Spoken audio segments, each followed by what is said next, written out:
ఇక ఐబొమ్మ నిర్వాహకుడు రవి అరెస్ట్ అయ్యాడు. విదేశాల నుంచి హైదరాబాద్ వస్తుంటే పోలీసులు అదుపులోకి తీసుకున్నారు. నిందితుడు రవి బ్లాక్మెయిల్కి దిగాడు. సినీ పరిశ్రమతో పాటు పోలీసుల జీవితాలు బట్టబయలు చేస్తారని బెదిరింపులకు దిగాడు. తన వెబ్సైట్పై కన్నేస్తే అందరి జీవితాలు రోడ్డును పడేస్తారని బెదిరింపులకు పాల్పడ్డాడు. గత 6 నెలలుగా ఐబొమ్మ నిర్వాహకుడు రవి కోసం పోలీసులు గాలిస్తున్నారు.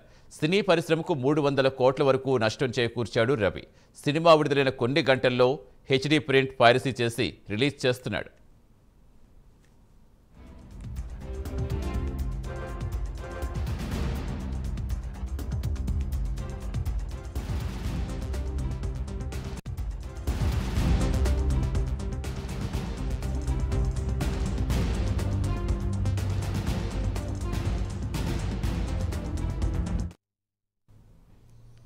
ఐబొమ్మ నిర్వాహకుడు రవి అరెస్ట్ అయ్యాడు. విదేశాల నుంచి హైదరాబాద్ వస్తుండగా అదుపులోకి తీసుకున్నారు పోలీసులు. నిందితుడు రవి బ్లాక్మెయిల్కి దిగాడు. సినీ పరిశ్రమతో పాటు పోలీసుల జీవితాలు బట్టబయలు చేస్తారంటూ బెదిరింపులకు దిగాడు. తన వెబ్సైట్పై కన్నేస్తే అందరి జీవితాలు రోడ్డున పడేస్తానంటూ బెదిరింపులకు పాల్పడ్డాడు. గత 6 నెలలుగా ఐబొమ్మ నిర్వాహకుడు రవి కోసం గాలిస్తున్నారు పోలీసులు. సినీ పరిశ్రమకు 300 కోట్ల వరకు నష్టం చేకూర్చాడు రవి.